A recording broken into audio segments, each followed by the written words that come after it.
मन उधाण वाऱ्याचे. गीत, संगीत, कविता, किस्से आणि अनुभवांच्या साथीने घेतलेला मानसिक समस्यांचा एक सुरीला मागोवा. मन उधाण वाऱ्याचे. मन उधाण वाऱ्याचे.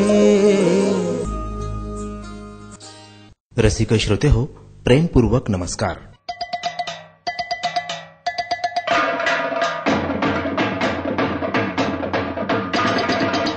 निवेदन आणि संकल्पना मानसोपचार तज्ञ डॉक्टर नंदकुमार मुलमुले यांचं.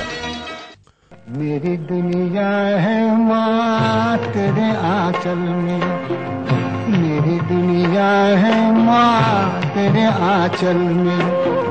शीतल छाया तो दुख के जंगल में, मेरी दुनिया है माँ तेरे आंचल में.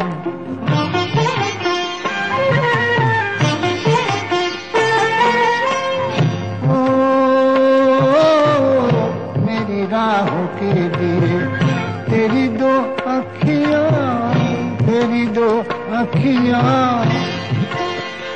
ओ, ओ, ओ मुझे गीता से बड़ी तेरी दो बत्तियाँ, तेरी दो बत्तियाँ.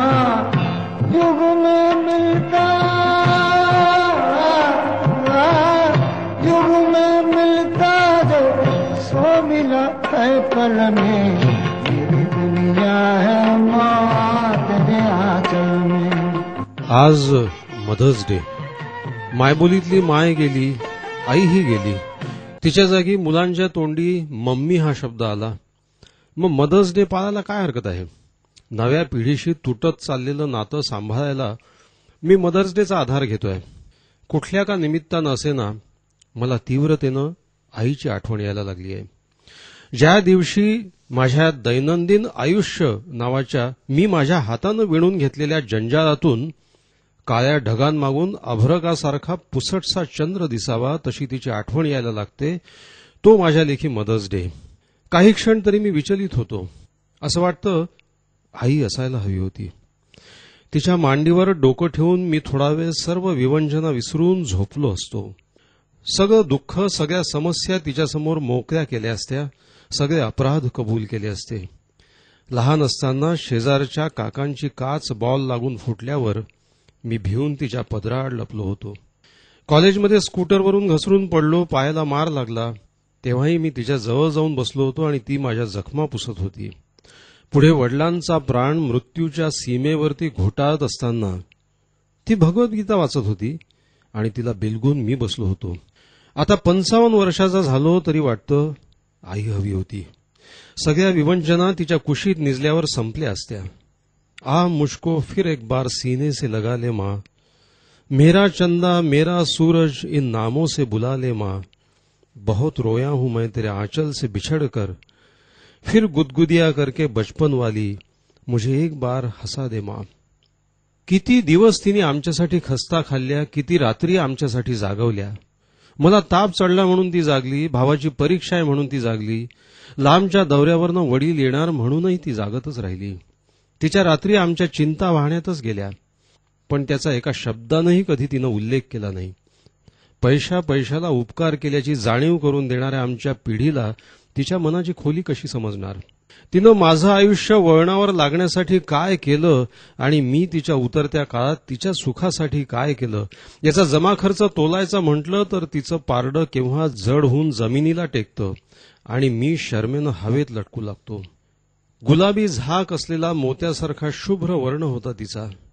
तू किती सुंदर दिसतेस आई, असंही कधी म्हणून नाही दाखवलं मी. अखेरच्या दिवसात तिला माझ्याकडे येऊन राहायचं होतं.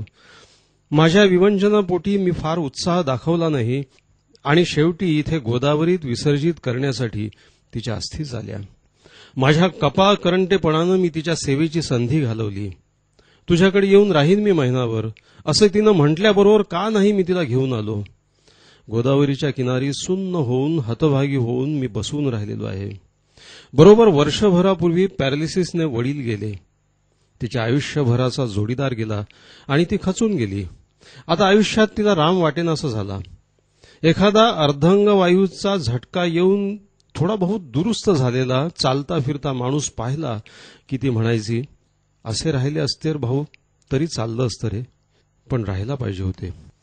तिची हळहळ काय होती हे मला कसं समजणार, कारण मी मोठा आणि स्वतंत्र होऊन गेलेलो होतो ना.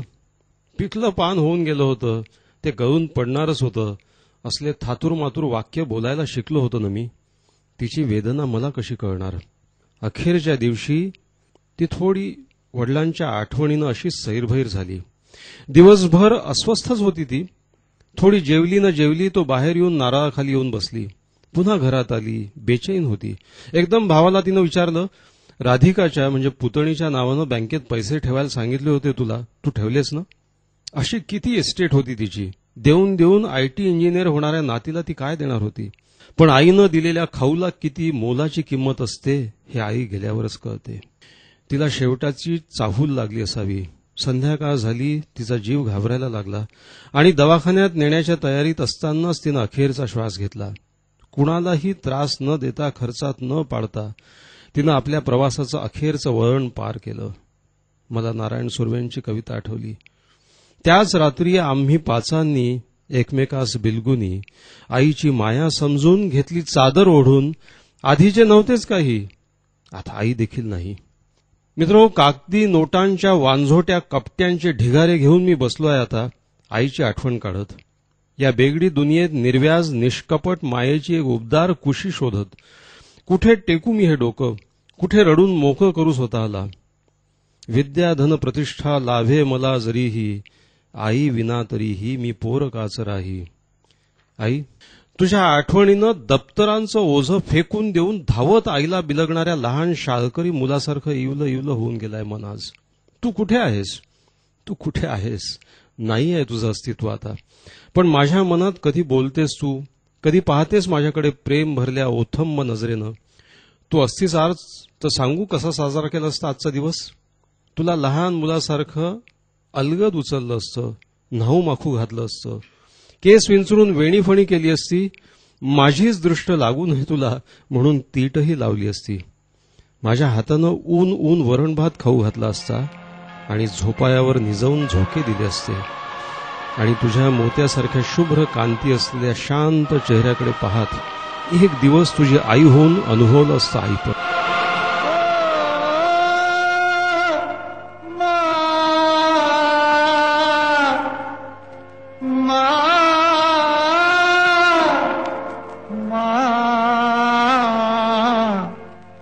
मेरी दुनिया है माँ तेरे आंचल में, मेरी दुनिया है माँ तेरे आंचल में.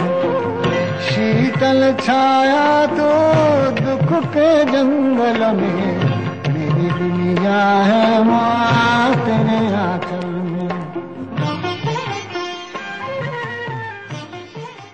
संकल्पना आणि निवेदन होतं मानसोपचार तज्ञ डॉक्टर नंदकुमार मुलमुले यांचं. श्रोतेहो, या कार्यक्रमाबद्दलच्या आपल्या प्रांजळ प्रतिक्रिया आमच्याकडे जरूर कळवा. या पत्त्यावर मानसोपचार तज्ञ डॉक्टर नंदकुमार मुलमुले, मुलमुले हॉस्पिटल, बोर्बन factory, Govardhan Ghat road, police parade ग्राउंडच्या मागे, नांदेड. Phone number 94 228 73 303. निर्मिती तरंग क्रिएशन, नांदेड.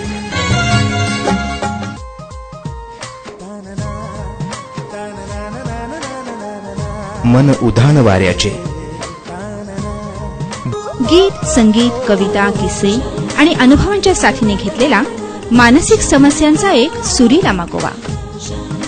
मन उधाण वाऱ्याचे. मन उधाण वाऱ्याचे.